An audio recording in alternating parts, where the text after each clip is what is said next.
He walked through the door at 10 o'clock at night like it was nothing. Like the whole week hadn't been arranged around him keeping one single promise. I was sitting on his couch with his kids asleep on either side of me, and when he came in, he actually looked surprised to see me there. I told him exactly what I thought of him on my way out the door. He didn't say a word. He just stood there in the doorway, holding his bag. And I watched something flicker across his face. Not guilt, not even embarrassment. Just the slow realization that this time, nobody was going to clean it up for him. My brother, I'll call him Dick, which suits him just fine, married Anna about 7 years ago. Before kids, they were solid. The kind of couple you'd point to and say, yeah, they figured it out. They looked happy. They seemed like a team. Anna is warm and funny and resourceful. After their first child was born, she went back to school online, started a small side business, built herself a little social circle. She found ways to grow inside a situation that was quietly becoming harder every year. She made the best of it, the way people do when they love someone and keep hoping things will turn around. Because somewhere along the way, Dick decided that bringing home a paycheck was the full extent of what was required of him. Anna handles the kids, school pickups, meals, bedtimes, doctor's appointments, permission slips, all of it. Dick, by his own reckoning, deserves recognition for watching them for 30 minutes while she cooks dinner. He's more than capable of doing more. He just doesn't. When he can get away with not doing it. I wish I were exaggerating, I'm not. Anna told me the marriage started slipping after the kids came, slowly at first, then faster, and then steadily, until by the time the story starts, she described it as being on life support. She wasn't bitter when she said it. She was just tired in a way that's hard to look at directly.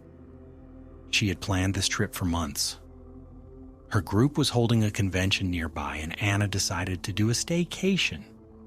A hotel, her friends, a few days to breathe and network without anyone needing anything from her. She told Dick about it. Then she told him again. Over Christmas, she looked him in the eye and asked him directly whether he had gotten the time off work approved. He said yes. Yeah. Like it was the most obvious thing in the world. I told her he was going to blow it. She told me he had better not. But I think somewhere underneath the hope, she already knew. The convention started on Tuesday.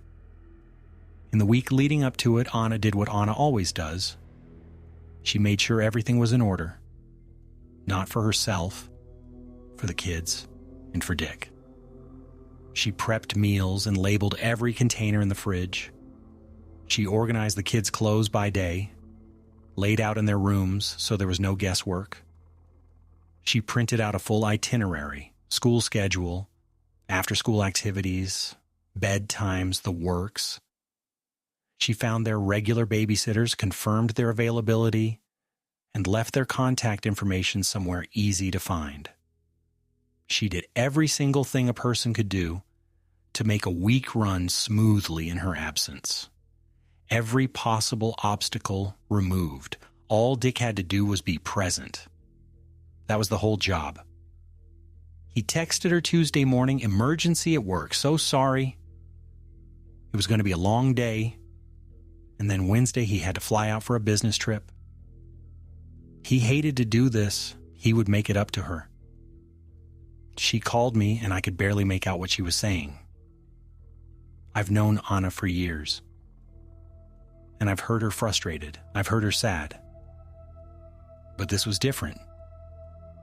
She wasn't falling apart. She was just hollowed out. Like she had braced herself for exactly this and it had still knocked the wind clean out of her.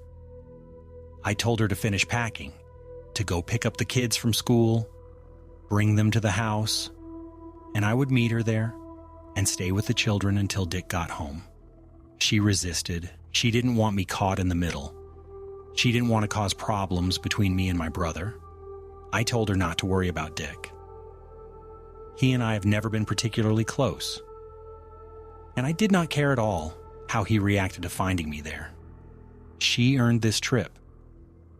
She'd earned it 10 times over. She was going. So I watched the kids. We had dinner, worked through homework, watched part of a movie, got everyone settled into bed. It was a good evening, honestly. The kids were easy. And then at 10 o'clock at night, Dick walked in. Not rushed, not apologetic. He just walked in, set down his bag, and looked at me like he was trying to figure out how to play this. I didn't give him the chance. I told him exactly what I thought of him, and I walked out. He called my phone 4 times before I put it on, do not disturb. Then he turned his attention to Anna, flooding her phone while she was trying to settle into her hotel room on the first night she'd had to herself in years. She picked up eventually. She told him simply, marriage counseling or divorce lawyers, his choice. Either way, he needed to stop calling her unless a child was hurt. He went quiet after that, but he wasn't done. He showed up at my house the next morning. I didn't open the door. I spoke to him through the Ring camera, which I'll admit gave me a small, petty satisfaction. His opening question was not an apology. It was not an explanation. He asked me what he was supposed to do with the kids this week. I asked him whether he had ever actually requested the time off from work. He didn't answer that. He said he'd had an important business trip that couldn't be moved.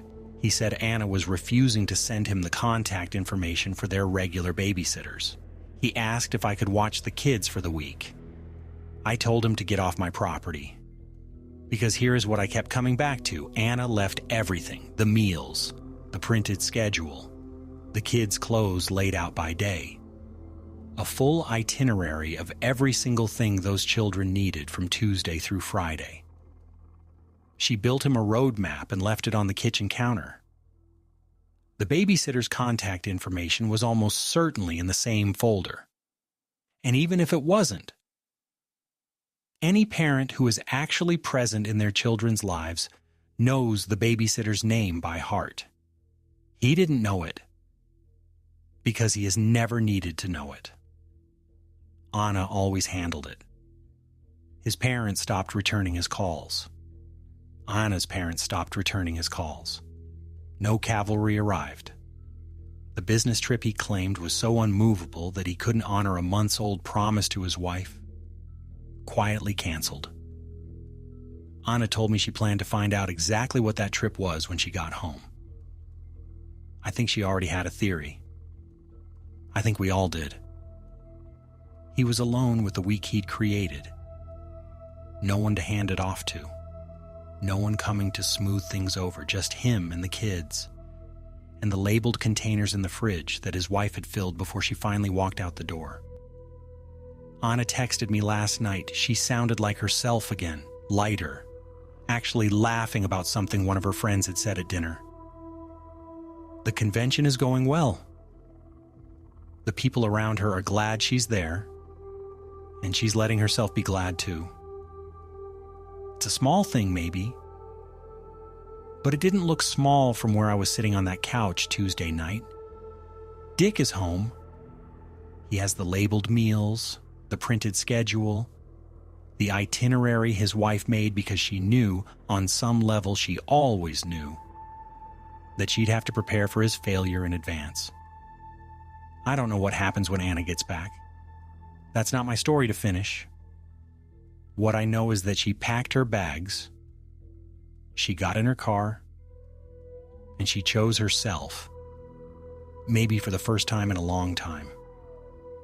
Whatever she decides next, that moment belongs to her. She earned it. I've been checking in with her every day this week, not about Dick, just to hear how she's doing. Sometimes that's the only thing you can offer someone. Sometimes it turns out to be enough. If you were in my shoes, if you watched someone blow up everything their partner had worked for just because they could, what would you have done? Would you have said something that night or kept the peace and stayed quiet until morning? Tell me in the comments. I read every one. And if this story hit close to home, subscribe. I've got more like it.